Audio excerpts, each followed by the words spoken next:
उत्तर पूर्वी दिल्ली से कन्हैया कुमार ने भरा पर्चा। सीसीएन के सवालों से बचते नजर आए कन्हैया कुमार। नामांकन के बाद चुनाव कार्यालय से निकाली रैली।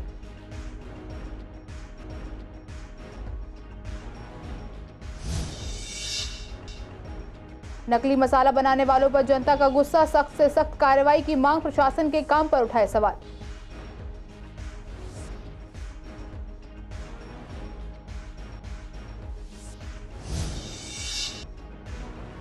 करावल नगर में अवैध रूप से चल रही है कई फैक्ट्रियां। मिलावटी मसाला बनाने वाले 3 गिरफ्तार। प्रशासन से शिकायत के बाद भी नहीं हुई कार्रवाई।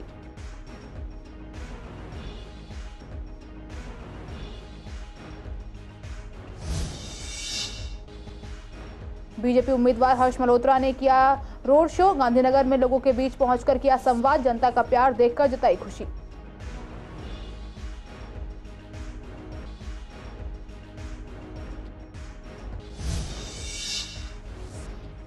नामांकन के आखिरी दिन एसडीएम ऑफिस में दिखी भीड़। बीएसपी ने आखिरी वक्त पर बदला उम्मीदवार। पूर्वी दिल्ली से राजेंद्र पाल एडवोकेट की जगह वकार चौधरी को टिकट।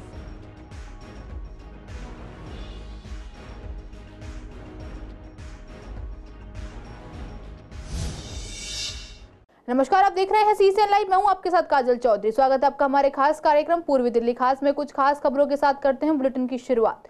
उत्तर पूर्वी दिल्ली से बीजेपी के मनोज तिवारी के खिलाफ कांग्रेस प्रत्याशी कन्हैया कुमार ने आज अपना नामांकन दाखिल कर दिया। उनके साथ दिल्ली कांग्रेस के कई नेताओं के साथ साथ आप के नेता भी मौजूद रहे। इस दौरान उत्तर पूर्वी दिल्ली से इंडिया गठबंधन के उम्मीदवार कन्हैया कुमार और दिल्ली सरकार में मंत्री गोपाल राय दोनों ही सीसीएन के सवालों से बचते नजर आए। संवाददाता विवेक पठानिया ने नॉमिनेशन पर सवाल किया तो दोनों ने ही जवाब नहीं दिया। उम्मीदवार कन्हैया कुमार का कहना था कि मैं कुछ नहीं बोलूंगा। वहीं मंत्री गोपाल राय ने कहा कि उम्मीदवार से बात करो। आपको बता दें कि उम्मीदवार कन्हैया कुमार ने मीडिया को गुमराह करने के लिए पहले नॉमिनेशन किया, फिर चुनाव कार्यालय से रैली निकाली, जबकि तय कार्यक्रम के अनुसार पहले कन्हैया कुमार को रैली निकालने के बाद पर्चा दाखिल करना था। कन्हैया कुमार ने अचानक से मंत्री गोपाल राय और पूर्व मंत्री कांग्रेस नरेंद्र नाथ के साथ एसडीएम नंदनगरी पहुंचकर पर्चा भरा। जब सीसीएन संवाददाता ने उनसे सवाल पूछा तो वो बिना जवाब दिए एसडीएम कोर्ट से चले गए।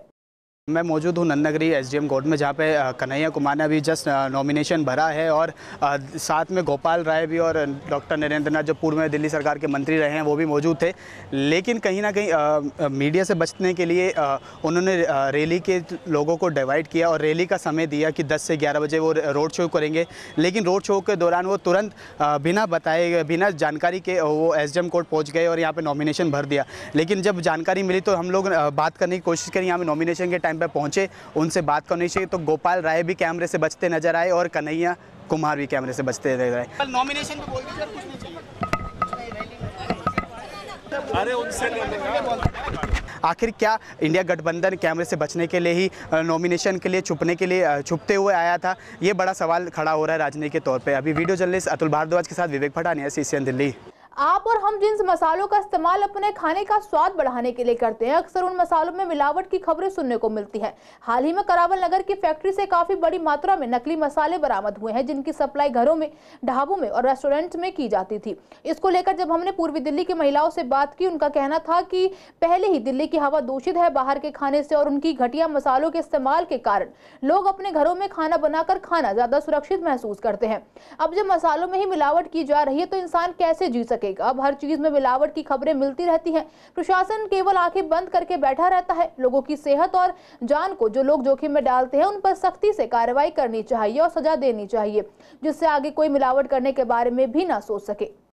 हाँ, जैसा कि हम सब जानते हैं, मसाले हमारे हर चीज़ में उपयोग होते हैं। हम भारतीय मसालों का उपयोग करते हैं। जब मसाले ही नकली पाए जाएंगे तो उसका हमारी हेल्थ पे बहुत ज़्यादा प्रभाव पड़ेगा, जो कि बिल्कुल सही नहीं है। हमें पता है हमारा हवा पानी वैसे ही दूषित है। जब हमारा खाना ही पेट में ऐसा जाएगा तो हम आगे क्या करेंगे? मैं चाहती हूँ उस पर सख्त से सख्त कार्रवाई। एक आम जनता का जीना दुर्लभ हो गया है। एक तो महंगाई इतनी, फिर उससे महंगाई भी देखी जाए तो उसमें इतना सब्जी जहर आ रही है, बिल्कुल दूध जहर आ रहा है बिल्कुल। बताओ, जब बच्चों को पैदा होते ही ये जहर खिलाने लगेंगे तो फिर क्या पनपेंगे हमारे बच्चे? हम किसकी सरकार बनाएं? किसी सरकार को थोड़ा बहुत तो कुछ सोचना चाहिए, नहीं सोचना चाहिए। मसालों की फैक्ट्री थी, उसके साथ उसमें मतलब धांधलेबाजी करते हुए लोग पकड़े गए हैं। मसालों के अंदर लकड़ी का बुरादा मिला रहे हैं, सड़ी गली चीज़ों का बुरादा मिला रहे हैं, बहुत ही हाई केमिकल्स उसमें मिला रहे हैं। तो मुझे ऐसा लगता है कि आप लोगों की ज़िंदगी के साथ खिलवाड़ क्यों कर रहे हैं। आप अपने प्रोडक्ट को 100 रुपये के प्रोडक्ट को अगर आप 200 में भी बेच रहे हैं, 150 में भी बेच रहे हैं, तो भी पब्लिक इतनी मजबूर है कि उसे लेना ही पड़ेगा। और वो इसलिए लेना चाहती है कि आप उनके साथ खिलवाड़ करें, उनकी ज़िंदगी के साथ शोषण करें। तो आपको शर्म आनी चाहिए। आप अपने प्रोडक्ट को सेल करने के चक्कर में आप लोगों की ज़िंदगी के साथ खेलते हैं। मसाले एक ऐसी चीज़ है जो हर चीज़ में डाली जाती है और वो भी अब नकली बन रही हैं। तो बताओ इंसान खाए तो क्या खाए, दूध असली नहीं, मसाले असली नहीं और खाना पीना कोई असली नहीं, आदमी मरे या जिए।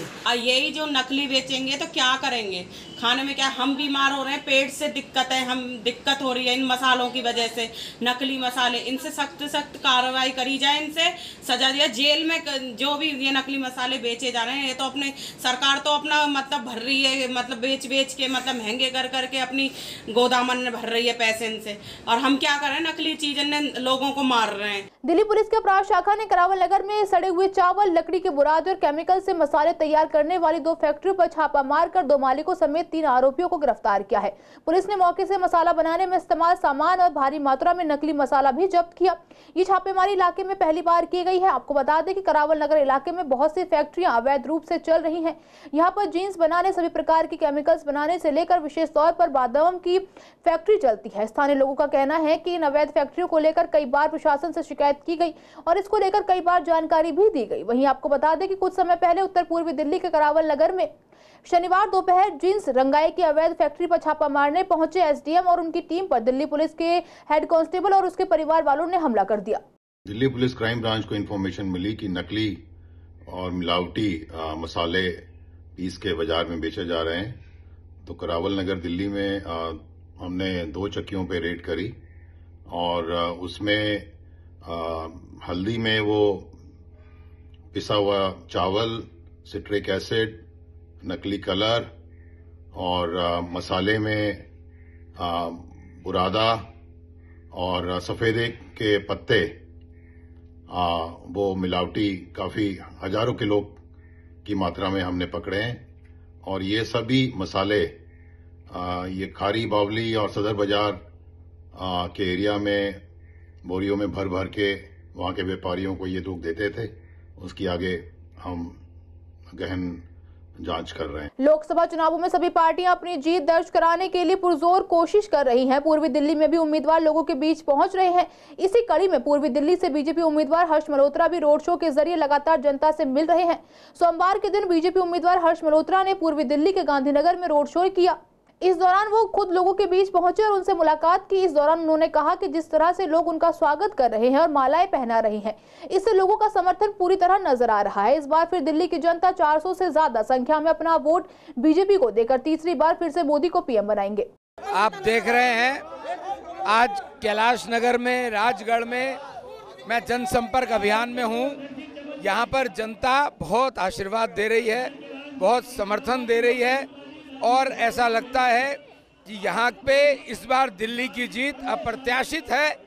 सभी दिल्ली वासी नरेंद्र मोदी जी की योजनाओं को लेकर के बहुत प्रसन्न हैं, उत्साहित हैं और कमल का बटन 25 मई को दबा के दिल्ली की 7 सीटें भारतीय जनता पार्टी की, एनडीए 400 पार और श्री नरेंद्र मोदी तीसरी बार प्रधानमंत्री बनने वाले हैं। आप देख रहे हो हमारे बीजेपी के कार्यकर्ता, एक कार्यकर्ता पूरे दिल्ली नॉमिनेशन का आज आखिरी दिन था। इसे लेकर एसडीएम ऑफिस में अच्छी खासी भीड़ देखने को मिली। नामांकन के आखिरी दिन बीएसपी ने अपना प्रत्याशी भी बदला।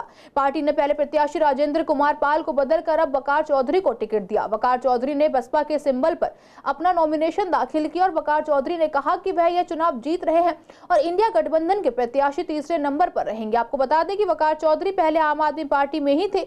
उन्होंने हाल ही में बीएसपी ज्वाइन की है। मुझ जैसे एक छोटे से आदमी को इतनी बड़ी जिम्मेदारी दी है, तो मेरा भी अब फर्ज बनता है कि मैं समाज के तमाम लोगों के साथ मिलके अपनी बात कहूँ। अब बहन मायावती का जो घोषणा पत्र है उसको लेके जाऊँ, और जो आज समाज में इस तरह की नफरत की राजनीति हो रही है उसको ख़त्म करके एक नई राजनीति की शुरुआत करें। देखिए, पूर्वी दिल्ली की अगर मैं बात करूं, पूर्वी दिल्ली एक बहुत ज़्यादा घनत्व वाला एरिया है, जहां पे आबादी के लिहाज से देखूं तो बहुत ज़्यादा कंजस्टेड एक एरिया है, खुला हुआ एरिया नहीं है, कोठी एरिया नहीं, स्लम एरिया है। गरीब लोग हमारे यहाँ पे ज़्यादा रहते हैं। पूर्वी दिल्ली में मैं बात करूँ, वो दलित समाज के हों या मुस्लिम समाज के लोग हों, झोपड़पट्टी वाले लोग ज़्यादा हैं। हमारी सबसे पहली प्राथमिकता है कि उनको चिकित्सा और सुविधा हो। जो हमारे युवा बेरोजगार घूम रहे हैं उनको रोजगार का समुचित साधन हो। इसके अलावा हम शिक्षा पे बात करेंगे, हम लोग चिकित्सा पे बात करेंगे, और तमाम तरह की जो आज नफरत हो रही की राजनीति हो रही है, हमारे मेन मुद्दे ये रहे। शाहदरा जिले के सीमापुरी पुलिस टीम ने एक महिला ड्रग तस्कर को गिरफ्तार किया है। महिला की पहचान शाहीन के तौर पर हुई है।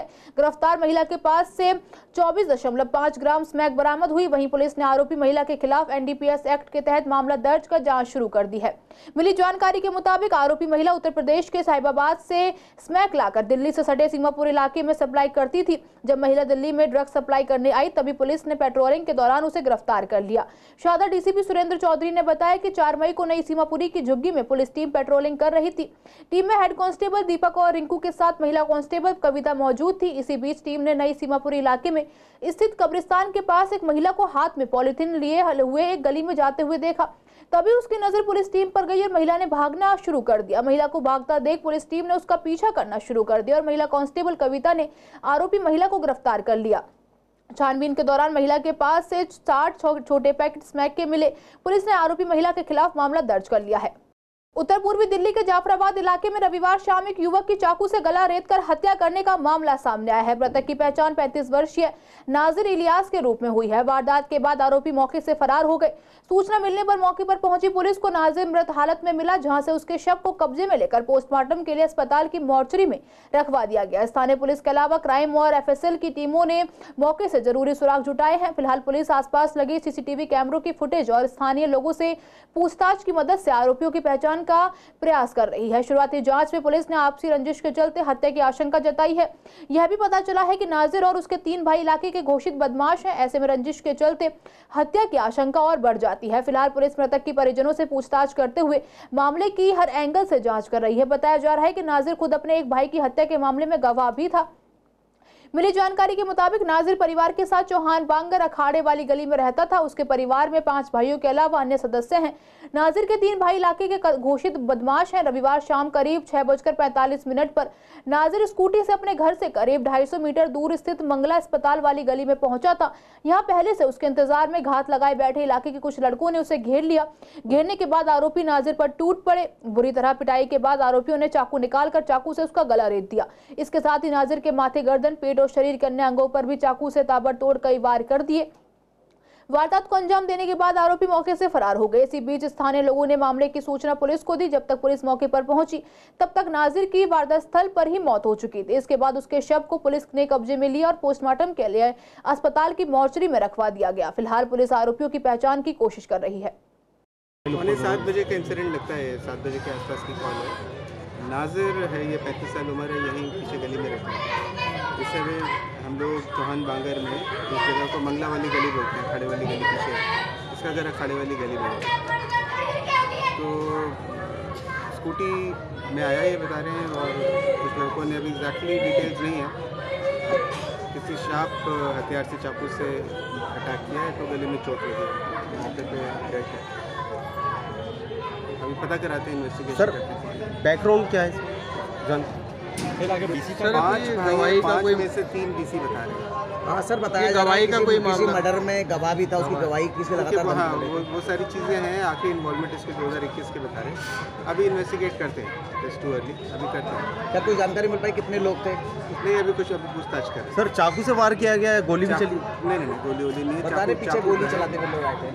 अभी थोड़ा सा वेरीफाई कर लेंगे। मौके पे चाकू गिरा हुआ है। निजी स्कूलों में बच्चों को सहूलियत देने के नाम पर पेरेंट्स से पैसे वसूले जाते हैं, फिर वो चाहे पढ़ाई के नाम पर हो या फिर बच्चों को मिलने वाले एयर कंडीशन रूम के नाम पर। इसी को लेकर दिल्ली हाई कोर्ट में जनहित याचिका दायर की गई थी, जिसमें अभिभावकों में से स्कूल में एयर कंडीशनिंग के लिए 2000 रुपए प्रति माह की वसूली के खिलाफ सुनवाई होनी थी, लेकिन इस जनहित याचिका पर विचार करने से दिल्ली हाई कोर्ट ने इनकार कर दिया। कार्यवाहक मुख्य न्यायाधीश मनमोहन और न्यायमूर्ति मनमीत प्रीतम सिंह अरोड़ा की पीठ ने कहा कि स्कूल में एयर कंडीशनिंग की लागत माता पिता को वहन करनी होगी, क्योंकि वह छात्रों को प्रदान की जाने वाली सुविधा है। इसी फैसले को लेकर जब सीसीएन संवाददाता ने पेरेंट्स से बात की तो उनका कहना था कि अगर बच्चों को सुविधा मिल रही है और उसके लिए चार्ज किया जा रहा है तो कोई दिक्कत नहीं, लेकिन स्कूल कभी अलग से मेंशन नहीं करते हैं कि ये एसी का चार्ज है या फिर किसी और सुविधा के लिए लिया गया चार्ज है। वहीं कुछ पेरेंट्स मानते हैं कि उनकी जेब पर बोझ बढ़ा दिया जाता है। हर साल फीस भी बढ़ाई जाती है, जिसमें इन सब चीजों के चार्जेस हिडन होते हैं, पर इनके चार्जेस उसमें पहले से ही ऐड होते हैं। मैम अलग से लेते हैं तो वो पेरेंट्स पे डिपेंड है वो क्या सोच रहे हैं, लेकिन आज के गर्मी को देखते हुए बच्चों को नीड है एसी की, क्योंकि वरना बच्चा बीमार भी जल्दी पड़ता है। अब घर में बच्चा एसी में रह रहा है तो स्कूल में है नीड होती है, वरना फिर बीमार पड़ेगा घर पे जाके बच्चा। नहीं, मुझे पर्सनली कोई दिक्कत नहीं है कि एसी नहीं होना चाहिए या होना चाहिए, बस मेरा अकॉर्डिंग है। मैम मेरा तो नर्सरी में अभी है। एसी लगा हुआ है स्कूलों में या नहीं? नहीं लगा हुआ है। तो एसी के लिए अलग से चार्जेस लेते हैं क्या स्कूल? नो नहीं होता इंक्लूड। नहीं, वो तो स्कूल वाले करेंगे, हम क्यों करेंगे? स्कूल वाले करेंगे, हम क्यों करेंगे उसको? तो इतना तो देखो, अभी मेरा बच्चा इसी साल से आने लगा है, 1-2 महीना हुआ है अभी स्कूल में, जो अभी तो कोई दिक्कत आई नहीं है। वैसे छोटे बच्चों के लिए सारी सुविधाएं है, मतलब इन्हें ठंडा वाटर चाहिए तो वाटर कूलर लगे हुए हैं, एसी वगैरह लगे हुए हैं। मान लो बच्चा फ्रेश वगैरह कर देता तो उन्हें सबको मतलब क्लीन वगैरह करने। नो मैम कह नहीं सकता, बट इस साल फीस बढ़ी है कुछ 25%, तो हो सकता है उसी में इंक्लूड हो।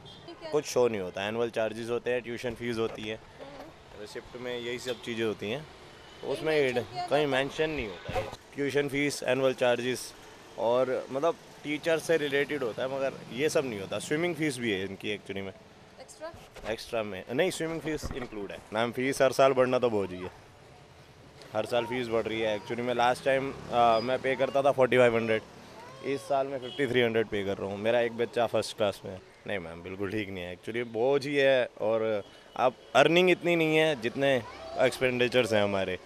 पूर्वी दिल्ली के गांधीनगर में स्थित डीएवी स्कूल में लकुलिश योग यूनिवर्सिटी के डॉक्टर दिव्यांश जैन, वंशधीर और श्रुति जैन ने योग कार्यक्रम का आयोजन किया। कार्यक्रम की शुरुआत दीप प्रज्वलित करके की गई, जिसमें सभी अतिथिगण मौजूद रहे।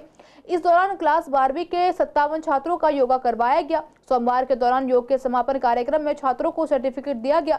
इस खास अवसर पर प्रधानाचार्य के मुरली और डॉक्टर दिव्यांश जैन ने बच्चों को इस बारे में जानकारी दी कि आज के समय योग करना कितना जरूरी है और क्यों योग करना चाहिए। वहीं स्कूल के टीचर्स ने स्टूडेंट्स को करो योग, भगाओ रोग, रहो निरोग का नारा दिया। बच्चों को सूर्य और चंद्र नाड़ी के बीच के बारे में भी बताया।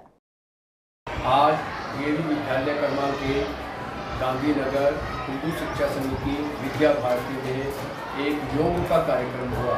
हमारे विद्यालय में डॉक्टर दिव्यांश, डॉक्टर वंश और श्रुति जैन पिछले 1 मास से सभी शिक्षार्थियों को, सभी 11वीं और 12वीं के विद्यार्थियों को 1 मास से योगा सिखा रहे थे। रोज उनकी 1 घंटे की योगा की क्लास होती थी। आज उसका समापन कार्यक्रम था। जिन विद्यार्थियों ने उसमें भाग लिया उनको विद्यालय के मैनेजर आदरणीय लोकेश देव जी, विद्यालय के प्रधानाचार्य के मुरली, सीनियर टीचर सुनील जैन जी द्वारा उनको सर्टिफिकेट बांटकर उनको सम्मानित किया गया। और विद्यालय में योग, हमारा कार्यक्रम योग कैसे आगे बढ़े, करेंगे योग, भागेंगे रोग, तो योग के द्वारा कैसा रोग भगाया जाए। आज हमने वेलकम की सेरेमनी योग कैंप जो हमारा 1 महीने से लग रहा था डीएवी स्कूल नंबर 1 में गांधीनगर में, आज इसका समापन समारोह रहा और 51 बच्चों ने इसमें पार्टिसिपेट किया और प्रधानाचार्य जी सतीश शर्मा जी अपने इसमें पार्टिसिपेट किया सभी ने। और मैं लकुलिश योग यूनिवर्सिटी की ओर से मैं स्कूल मैनेजमेंट टीम का बहुत बहुत धन्यवाद करता हूँ। आज के इस बुलेटिन में बस इतना ही। हर रोज ऐसी नई खबरें देखने के लिए देखते रहिए सीसीएन लाइव। नमस्कार।